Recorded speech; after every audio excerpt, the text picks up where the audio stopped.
مشکلات کیوں آتی ہیں؟ اگر دیکھا جائے تو یہ دنیا کی زندگی اٹس سیلف ایک آزمائش ہے. اللہ تعالیٰ فرماتے ہیں ام حسبتم ان تدخلوا الجنۃ ولما یعلم اللہ الذین جاہدوا منکم ویعلم الصابرین. کیا تم سمجھتے ہو کہ تم یوں ہی جنت میں داخل ہو جاؤ گے، یعنی بغیر کسی مشکل سے گزرے ایسے ہی جنت میں چلے جاؤ گے، حالانکہ ابھی تو اللہ نے تم میں سے ان لوگوں کو جانا ہی نہیں جنہوں نے جہاد کیا، اور نہ ان کو جو صبر کرنے والے ہیں. یعنی اللہ کی راہ میں جد و جہد کرنے والے اور صبر کرنے والے ابھی اللہ نے ان کو جانچا پرکھا نہیں، یعنی ان کی آزمائش ہونی ہے، ابھی ان کی پرکھ ہونی ہے کہ کون مشکل آنے پر اللہ کے راستے میں جد و جہد کو جاری رکھتا ہے اور کون اس مشکل پر صبر کرتا ہے. یعنی مشکل ہماری سچائی کو پرکھنے کے لیے آتی ہے کہ ہم کسی کاز میں کتنے سچے ہیں. اور ویسے بھی اس زندگی میں امتحانوں کا آنا لازمی ہے. اللہ تعالیٰ نے پہلے سے ہی بتا دیا وَلَنَبْلُوَنَّكُمْ بِشَيْءٍ مِّنَ الْخَوْفِ وَالْجُوعِ وَنَقْصٍ مِّنَ الْأَمْوَالِ وَالْأَنفُسِ وَالثَّمَرَاتِ وَبَشِّرِ الصَّابِرِينَ الَّذِينَ إِذَا أَصَابَتْهُمْ مُصِيبَةٌ قَالُوا إِنَّا لِلَّهِ وَإِنَّا إِلَيْهِ راجعون اولئک علیہم صلوات من ربہم ورحمہ واولئک ھم المہتدون. اور ہم یقیناً تمہیں خوف اور بھوک اور مالوں اور جانوں اور پھلوں کی کمی میں سے کسی نہ کسی چیز کے ساتھ ضرور آزمائیں گے. یعنی اس دنیا پر پائے جانے والے ہر انسان کی آزمائش ضرور ہوگی، یعنی اس امتحان کے لیے وہ تیار رہے، ان میں سے کسی نہ کسی چیز سے، چاہے ایک ہو یا ایک سے زیادہ. پھر فرمایا ہم نے ان لوگوں کی آزمائش کی جو ان سے پہلے تھے، سو اللہ ہر صورت میں ان لوگوں کو جان لے گا جنہوں نے سچ کہا، اور ان کو بھی جو جھوٹے ہیں. یعنی کون سچے ہیں، اللہ کے وعدوں پہ یقین رکھتے ہیں، اور کون صرف زبانی کلامی یہ بات کرتے ہیں اور ایمان ان کے دلوں میں نہیں اترا. یعنی اللہ سبحانہ وتعالیٰ آزمائیں گے، اور صبر کرنے والوں کو خوشخبری دے دیجئے. وہ لوگ جب انہیں کوئی مصیبت آتی ہے تو وہ کہتے ہیں بے شک ہم اللہ کے لیے اور بے شک ہم اسی کی طرف لوٹ کے جانے والے ہیں. یہ وہ لوگ ہیں جن پر ان کے رب کی طرف سے کئی مہربانیاں ہیں اور بڑی رحمت ہے، اور یہی لوگ ہدایت پانے والے. تو اس سے پتہ یہ چلتا ہے کہ انسان کو جب کوئی مصیبت آتی ہے تو پھر انسان کے دو رویے ہوتے ہیں. ایک یہ کہ اللہ تعالیٰ سے دور ہو جائے، اللہ تعالیٰ سے ناراض ہو جائے، اور ایک رویہ یہ ہے کہ انسان اللہ ہی کی طرف پلٹے اور اللہ سبحانہ تعالیٰ سے مدد مانگے. اور مدد مانگنے والوں کے لیے اللہ تعالیٰ کی مدد آ جاتی ہے، ان پر ان کے رب کی طرف سے صلوات یعنی مہربانیاں نازل ہوتی ہیں اور رحمت نازل ہوتی ہے. یعنی طرح طرح کے وینیوز کھلتے ہیں ان کے لیے خیر اور بھلائی کے. یعنی ایک مشکل ضرور آتی ہے، لیکن ان مع العسر یسرا، اس مشکل کے ساتھ آسانی بھی ہوتی ہے، اور وہ آسانیاں انسان کو بعض اوقات نظر نہیں آتی، محسوس نہیں ہوتی.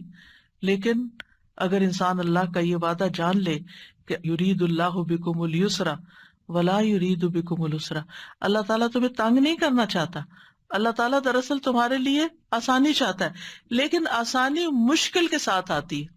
مثال کے طور پر آپ دیکھیں، آج کل آپ نے روزے رکھے ہوئے، آپ کو مشکل تو ہے، یعنی ایسے وقت میں کھانا پڑتا ہے جب آپ کھاتے نہیں ہیں، وہ کھانا مشکل ہوتا ہے. ایسے وقت میں جاگنا پڑتا ہے جب آپ جاگتے نہیں، آپ کو سونا ہوتا ہے اور آپ کو جاگنا پڑتا ہے. آپ کا جب کھانے کو دل چاہتا ہے، سب کچھ ہوتے ہوئے بھی آپ کھا نہیں سکتے. یعنی طرح طرح کی روزے کے ساتھ مشقتیں وابستہ ہیں. لیکن آسانی کتنی، سارا دن کچن صاف ستھرا ہے، کتنا کام کم ہو گیا. حیران ہوتی ہوں کہ کتنا ٹائم بچ گیا، کتنی ایفرٹ بچ گئی. اور اس کے ساتھ انسان کا اپنا وجود جو ہلکا پھلکا ہے، جب اس کو فکر ہی نہیں، نہ کھانے کی فکر ہے نہ پینے کی فکر ہے، جب دھیان ہی ہٹا ہوا ہے اس طرف سے، تو پھر اس کی توجہ، اس کا فوکس کسی اور چیز کی طرف. پھر جب کم کھاتا ہے تو جسم ایکٹیو ضرور ہوتا ہے، اور اس ایکٹیونیس کی وجہ سے انسان کا چلنا پھرنا، سانس لینا اور بہت سے کام کاج کرنا بہت آسان ہو جاتا ہے. پھر اس کے ساتھ یہ کہ عبادت کی جو لذت نصیب ہوتی، قرآن پڑھنے کی، دعا کرنے کی، اللہ سبحانہ تعالیٰ کا ذکر کرنے کی، تسبیح کرنے کی، وہ بھرے پیٹ تو ہوتی نہیں. پھر اسی طرح انسان اگر کچھ سیکھتا یا سکھاتا ہے تو وہ بھی اس کے لیے آسان ہو جاتا ہے. اور دل میں ایک سکون کی اور راحت کی جو کیفیت ہوتی ہے وہ بھی ناقابل بیان ہے.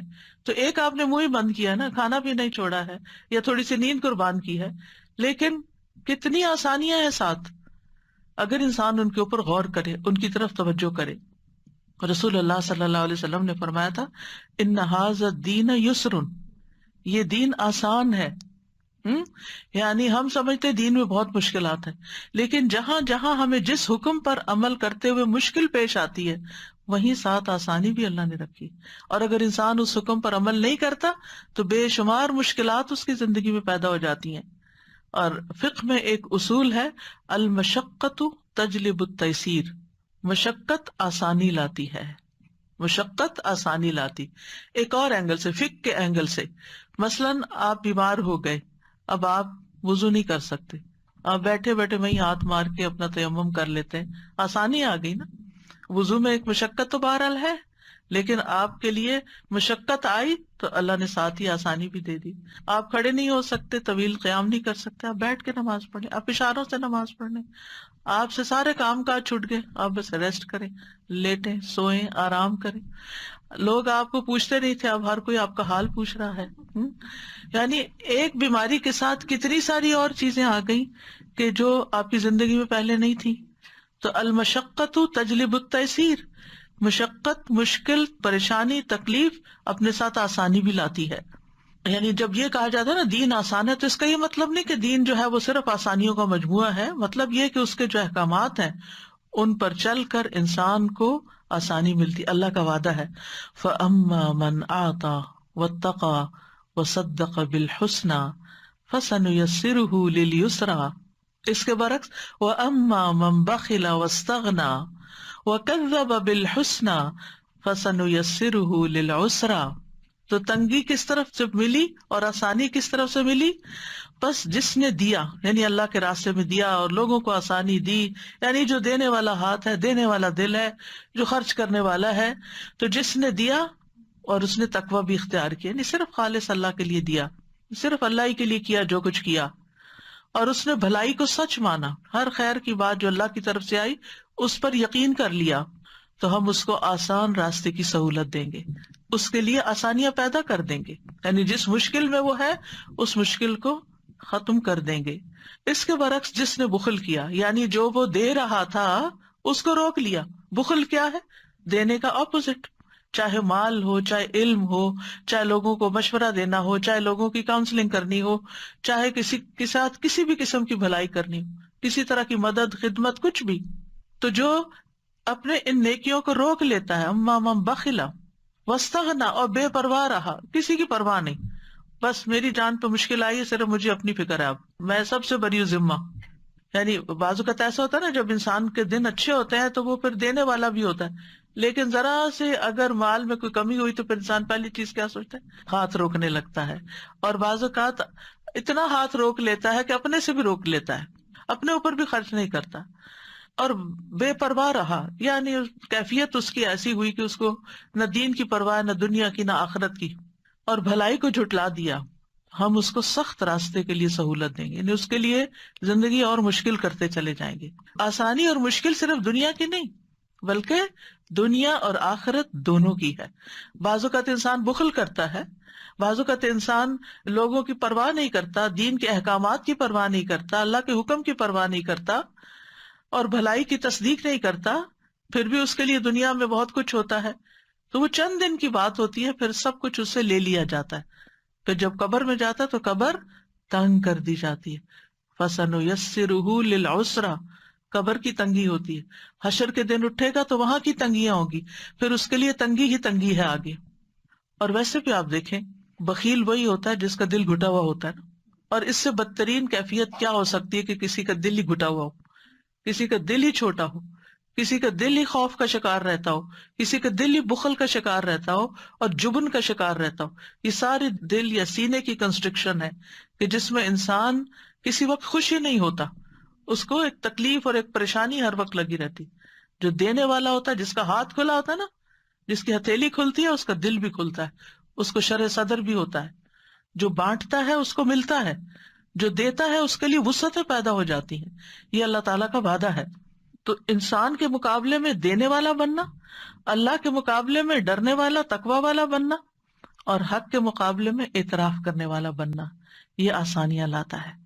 اور دوسرا، انسان کے مقابلے میں روکنے والا، اللہ کے مقابلے میں سرکشی اور بے پرواہی کرنے والا، اور حق کے مقابلے میں انکار کرنے والا۔ ایسا شخص جو ہے پھر اللہ تعالیٰ اس کو تنگیوں میں ہی مبتلا کر دیتے ہیں۔ یعنی یہ غیر مومنانہ نفسیات ہے کہ انسان کا مزاج اس کو بدی کی طرف لے جائے، خیر سے روک دے، تواضع کی بجائے، ہمبلنس کی بجائے سرکشی اور بد اخلاقی اور بدتمیزی پر اکسا دے، اور پھر کسی کا حق دینے کی بجائے اس کا حق مارے، انصاف کی بجائے ظلم سے کام لے، کسی کی خوبی یا خیر کا اعتراف اکنالج کرنے کی بجائے اس کا انکار کرے۔ تو جو انسان اس طرح کا طریقہ اختیار کرتا ہے وہ آخر کار پھر بڑی مشکل کا شکار ہو جاتا ہے، اور وہ جہنم ہے۔ تو بہرحال اللہ تعالیٰ انسان کو خیر اور شر دونوں کے ساتھ آزماتا ہے۔ سورۃ الانبیاء میں ہے کل نفس ذائقۃ الموت ونبلوکم بالشر والخیر فتنہ والینا ترجعون، ہر جاندار کو موت کا مزہ چکھنا ہے، اور ہم تمہیں اچھے اور برے دونوں طرح کے حالات میں آزماتے ہیں، اور بالآخر تمہیں ہماری طرف لوٹنا ہے۔ یعنی دنیا میں تمہارے اوپر دونوں طرح کے حالات آتے رہیں گے، لیکن جو تنگی اور تکلیف میں یقین کا پہلو اختیار کر لیتا ہے کہ اللہ تعالیٰ اس کو ضرور دور کرے گا، اللہ تعالیٰ اس کا درجہ بھی بلند کر دیتا ہے، اور اس مشکل سے بھی اس کو نکالتا ہے، اس کو گناہوں سے بھی پاک صاف کر دیتا ہے۔ اور حقیقت یہ ہے کہ رسول اللہ صلی اللہ علیہ وسلم کا یہ فرمان جو صحیح بخاری میں ہے، انسان کو حیران کر دیتا ہے۔ یہ پہلے بھی میں پڑھ چکی ہوں، لیکن میں جب اس کو پڑھتی ہوں میں حیران ہو جاتی ہوں، اور وہ کیا ہے؟